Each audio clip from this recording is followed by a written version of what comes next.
والنور يهدي الحائرين ضياء وفي الحشر ظل المرسلين لواء تلقى من الغيب المجرد حكمة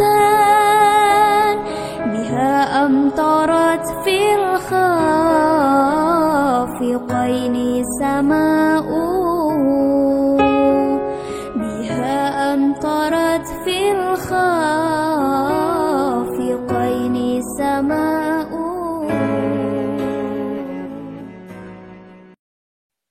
Assalamualaikum warahmatullahi wabarakatuh. A'udzu billahi minasyaitonir rajim. Bismillahirrahmanirrahim. Alhamdulillahirabbil alamin. Puji syukur senantiasa kita haturkan kepada Allah Subhanahu wa taala, di mana pada kesempatan kali ini kita semuanya masih diberikan banyak kenikmatan dan juga kesempatan untuk selalu belajar. Semoga kondisi yang demikian ini benar-benar kita bisa memanfaatkan dengan sebaik-baiknya, yang pada akhirnya kita semuanya mendapat ilmu yang bermanfaat. Amin ya rabbal alamin. Anak-anak semuanya, pada kesempatan kali ini kita akan belajar surah Al-Ma'un. Surah Al-Ma'un, materi pada kesempatan kali ini. Anak-anak semuanya,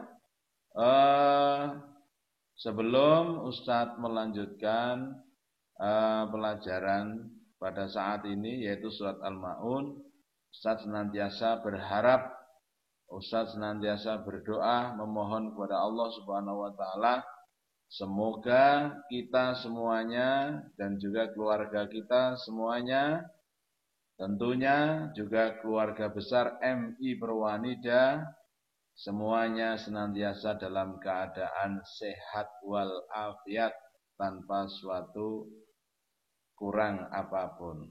Nah, sehingga dengan demikian kita semuanya bisa beraktivitas walaupun dalam kondisi yang masih seperti ini. Semoga kondisi yang masih seperti ini, yaitu kondisi dalam keadaan pandemi wabah COVID-19 ini, segera sirna, segera berakhir, sehingga kita bisa beraktivitas yang lebih baik lagi. Amin ya rabbal alamin. Anak-anak semuanya, sebelum dilanjutkan, terlebih dahulu kita membaca basmalah. Bismillahirrahmanirrahim. Dan seterusnya kita baca terlebih dahulu surah Al-Ma'un ayat 1 sampai dengan ayat yang ke-7. Bismillahirrahmanirrahim. Ara'aital ladzi yukadzibu bid-din, fadzalikal ladzi yad'ul yatim wa la yahuddu 'ala ta'amil miskin. Fawailul lil musallin alladzina hum an salatihim sahun alladzina hum yura'un wa yamna'unal ma'un. Shadaqallahul azim. Itu adalah surah Al-Ma'un ayat 1 sampai dengan ayat ke-7. Nah, berikutnya kita lihat tentang terjemah atau arti daripada surah Al-Ma'un. Terjemahnya ayat yang pertama tadi kita baca, Ara'aital ladzi yukadzibu biddin. Artinya, tahukah kamu orang yang mendustakan agama? Wadzalika alladzi yad'ul yatim. Maka itulah orang yang menghardik anak yatim. Itu pada ayat yang kedua. Ayat yang ketiga berbunyi, wala yahuddu ala ta'amil miskin. Yang artinya, dan tidak mendorong memberi makan orang miskin. Ayat keempat, wawailul lil musallin. Artinya, maka celakalah orang yang sholat.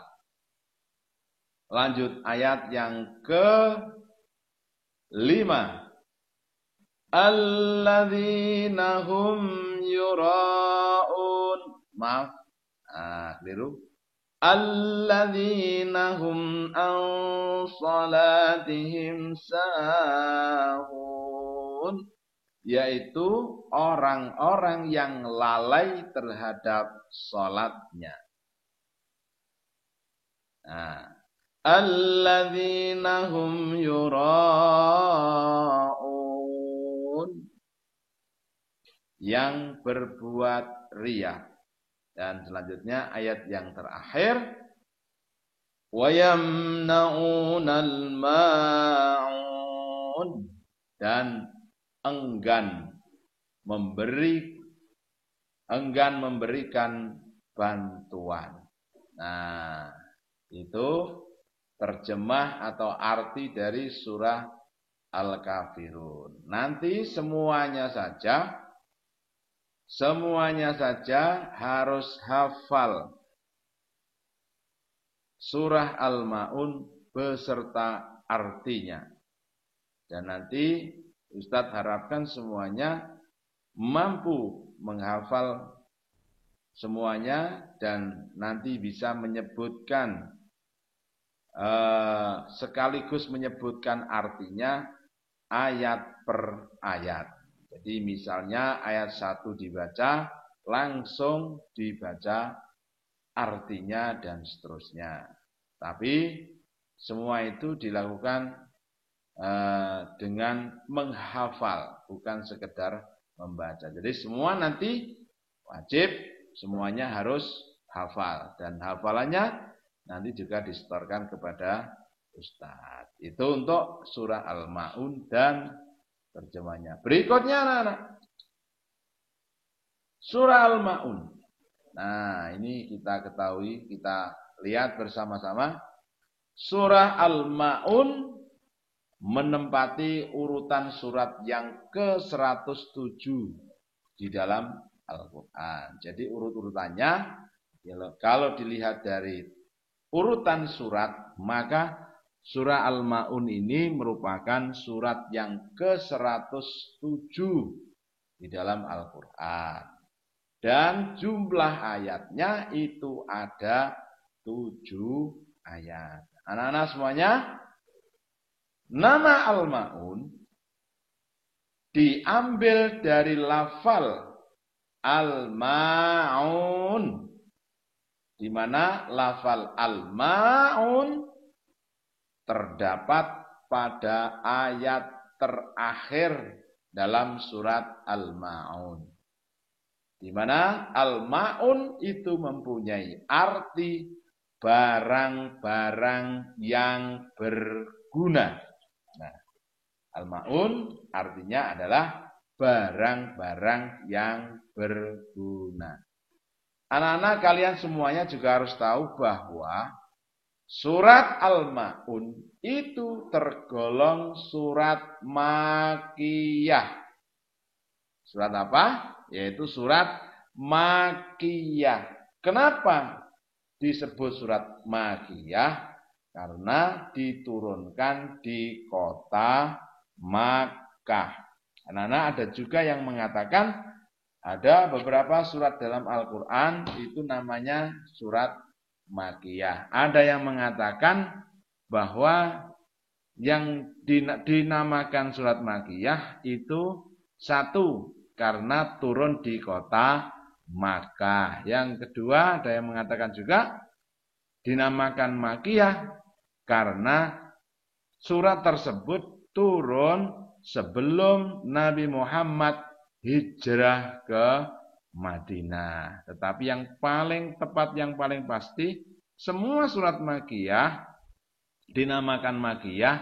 Setiap surat yang dinamakan surat Makkiyah atau golongan surat Makkiyah itu karena diturunkan di kota Makkah. Ini harus selalu diingat. Saya ulangi, urutan suratnya di dalam Al-Quran yaitu surat yang ke-107, jumlah ayatnya ada 7, dan nama Al-Ma'un diambil dari lafal ayat terakhir yang memiliki arti barang-barang berguna, barang yang berguna. Dan ingat, Al-Ma'un tergolong surat Makkiyah. Lanjut. Kandungan surah Al-Ma'un. Perlu diingat, kita pahami bersama anak-anak tentang kandungan daripada surah Al-Ma'un. Surah Al-Ma'un mengajarkan kepada kita, mengajarkan apa? Yaitu mengajarkan tentang ciri-ciri orang yang mendustakan agama. Apa? Sekali lagi, bahwa Al-Ma'un mengajarkan kepada kita semua yaitu tentang ciri-ciri atau tanda-tanda orang yang mendustakan agama. Nah, adapun ciri-ciri orang yang mendustakan agama itu adalah yang pertama, suka menghardik anak yatim. Nah, yang perlu kita ketahui bersama, apa yang dimaksud dengan menghardik? Nah, artinya apa? Maksudnya apa menghardik itu? Dalam banyak bacaan yang pernah saya baca, bahwa yang dimaksud menghardik itu diantaranya berkata kasar kepada anak yatim, atau ngata-ngatain dengan kata-kata yang tidak baik, atau dengan kata-kata yang menyakitkan, membuli, dan seterusnya, kata-kata yang tidak terpuji, memberikan cap atau memberikan kata-kata yang tidak sopan, kata-kata yang tidak terhormat, kata-kata yang tidak mulia, itu disebut dengan menghardik.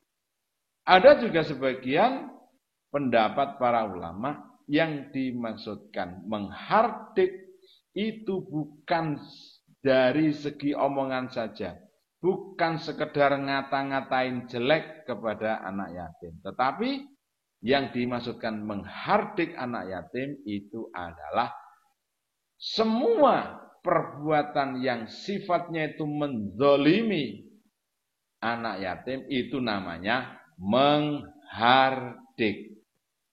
Berbuat zalim dalam bentuk apa saja kepada anak yatim, termasuk di sini adalah kata-kata atau omongan, itu disebut menghardik. Apalagi sampai berbuat zalim kepada anak yatim, atau mungkin tidak punya rasa kasih sayang kepada anak yatim, itu juga namanya menghardik. Karena semua itu tidak sesuai dengan apa yang dicontohkan dan diajarkan oleh Nabi Muhammad sallallahu alaihi wasallam. Nabi itu pernah mengatakan, ana wa kafil yatim hakadha fil jannati hakadha. Saya dan para pengasuh anak yatim atau orang-orang yang mengeramut, ngopeni, menghidupi ataupun memelihara ataupun menanggung semua bebannya anak yatim, maka orang-orang seperti itu dikatakan oleh Rasulullah Muhammad sallallahu alaihi wasallam itu hakadha di surga. Artinya sangat dekat sekali orang yang punya kasih sayang kepada anak yatim. Maka dari itu kita semuanya dilarang. Kita tidak boleh, siapapun tidak boleh menghardik, berkata jelek, berkata tidak sopan, berkata dengan kata-kata yang tidak mulia, kata-kata yang kasar, membuli dan seterusnya kepada yatim. Itu namanya menghardik. Jadi jikalau ada orang yang mengaku beragama Islam tetapi dia menghardik anak yatim, dia tidak punya kasih sayang kepada anak yatim, tidak punya belas kasihan kepada anak yatim, bahkan dia itu berbuat zalim kepada anak yatim, maka orang tersebut dinamakan menghardik dan patut itu diragukan keislamannya. Jadi orang yang mengaku Islam intinya itu tidak boleh menghardik anak yatim. Jika mengaku beragama Islam tetapi perlakuannya kepada anak yatim itu sangat tidak baik, jelas orang tersebut diragukan keislamannya.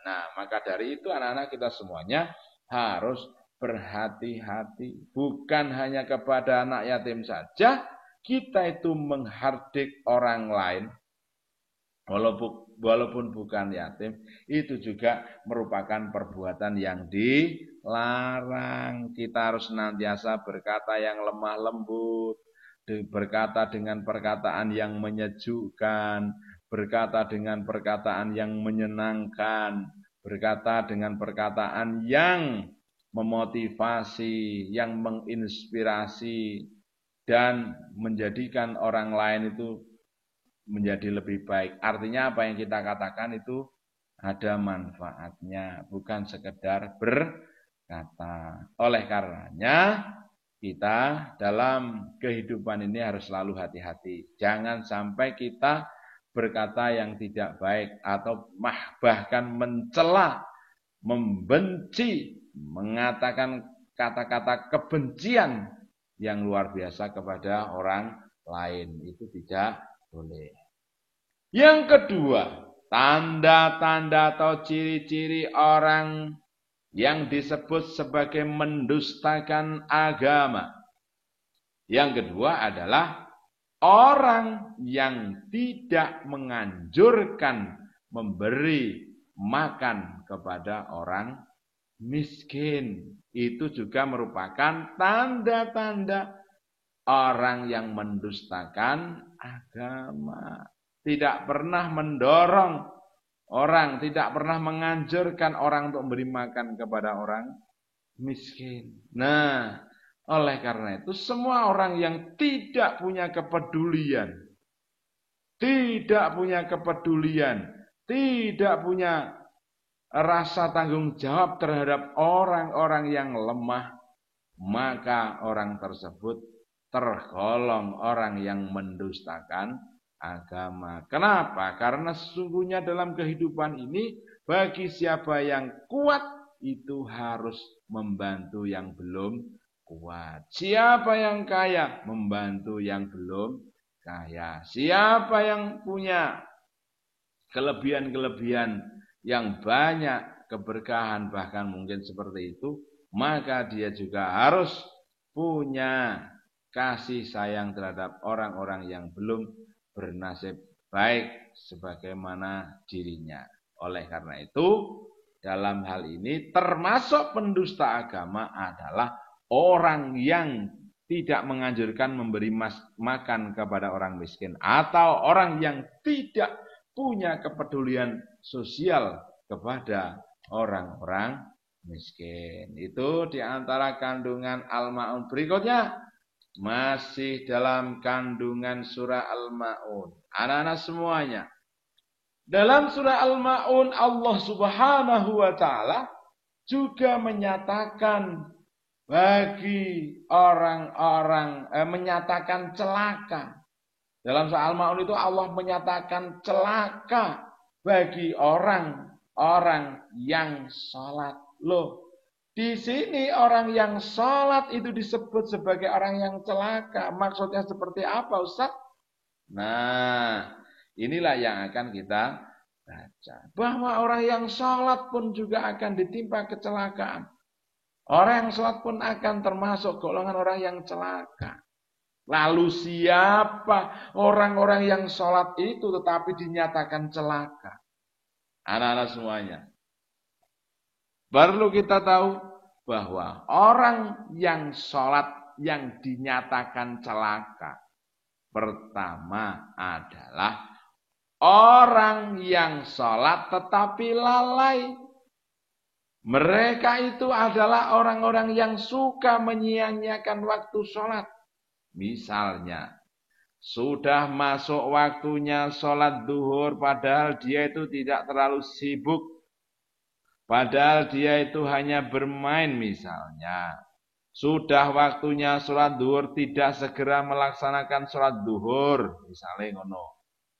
Kemudian terus mundur, sebentar lagi. Kemudian didatangi mamanya. Nak, segera sholat dulu. Jawab, sebentar lagi. Ketika bilang sebentar lagi itu sampai waktunya sholat itu habis, maka itu adalah orang yang dianggap sebagai orang yang lalai.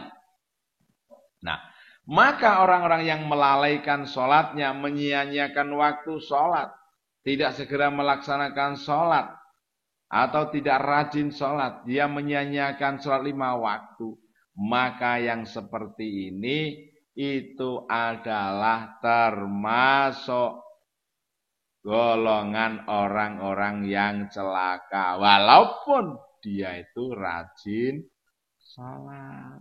Nah, itu celaka. Ketoke rajin sholat, tetapi dia itu sholatnya selalu disia-siakan, bahkan sampai waktunya habis baru sholatnya dipondok dan seterusnya.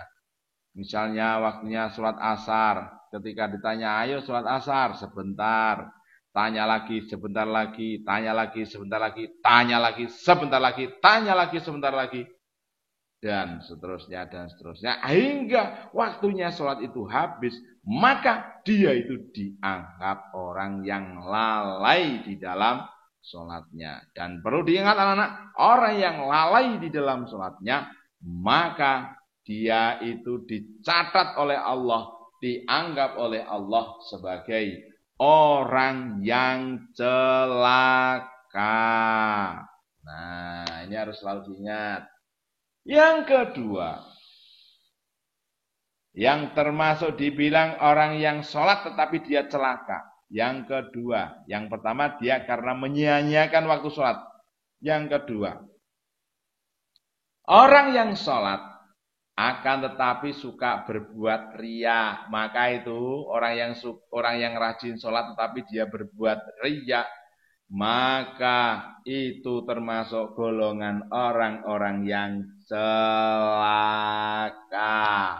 Nah, anak-anak perlu kita tahu yang dimaksud dengan riya itu adalah selalu ingin dipuji orang.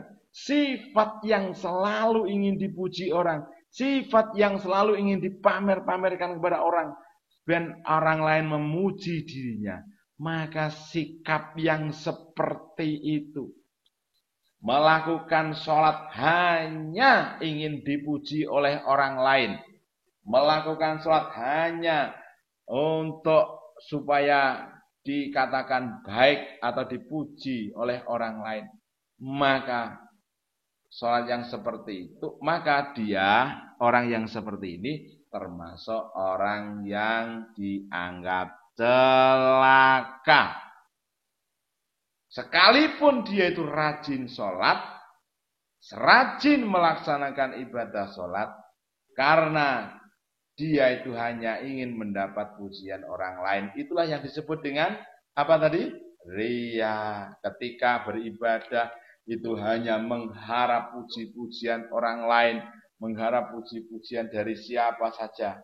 Nah, yang seperti itulah yang dimaksud bahwa walaupun dia itu setiap hari sholat, maka dia itu termasuk orang yang celaka. Nah, oleh karena itu jangan sampai kita itu tergolong orang-orang yang celaka. Oleh karenanya kita di dalam hal sholat utamanya harus diperhatikan betul. Lebih-lebih syukur-syukur setiap hari itu bisa sholat tepat pada waktunya. Sehingga kita tidak termasuk orang yang menyia-nyiakan sholat, orang yang melalaikan, orang yang lalai di dalam sholatnya. Itu yang enggak boleh. Anak-anak semuanya, berikutnya kita rangkum keterangan Ustadz dari awal tadi sampai kepada yang terakhir tadi. Kita rangkum, satu, bahwa surat Al-Ma'un adalah surat yang ke-107. Dua, surah Al-Ma'un itu berisi tentang orang-orang yang mendustakan agama.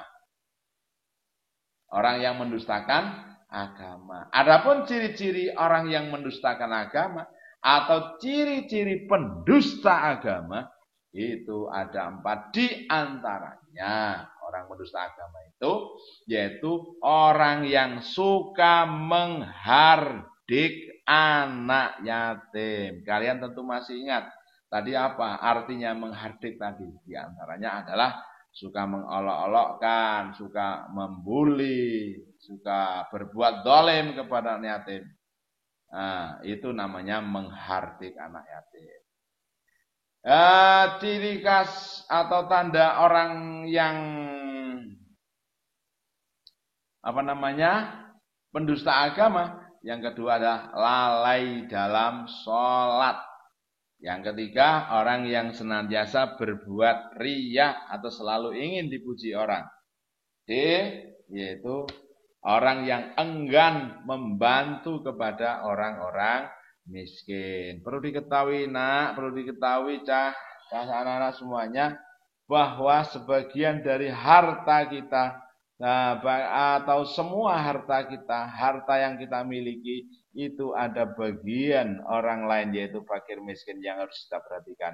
Maka semua orang yang tidak mau membantu orang-orang miskin, orang-orang yang sangat berkebutuhan, angkuh saja melihat tetangganya kelaparan, angkuh pura-pura enggak tahu tentang kondisi orang miskin misalnya, tidak punya kepedulian sama sekali.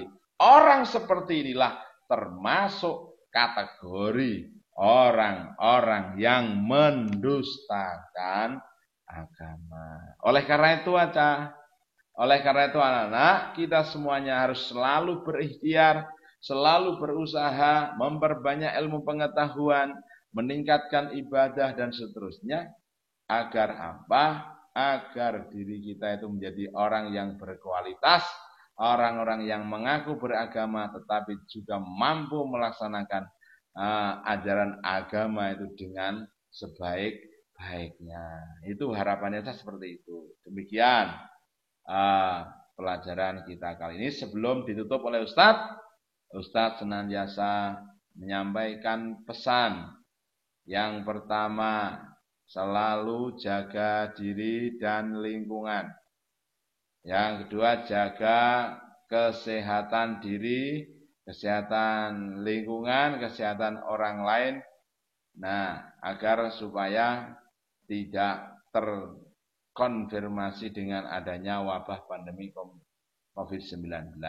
Juga selalu patuhi protokoler kesehatan agar supaya mata rantai virus corona ini segera hilang dan kita bisa beraktivitas di sekolah sebagaimana yang kita harapkan. Dan seterusnya, sekali lagi anak-anak, Ustadz berharap kalian semua rajin sholat, rajin beribadah, dan selalu berbuat baik kepada kedua orang tua kita. Demikian, wassalamualaikum warahmatullahi wabarakatuh.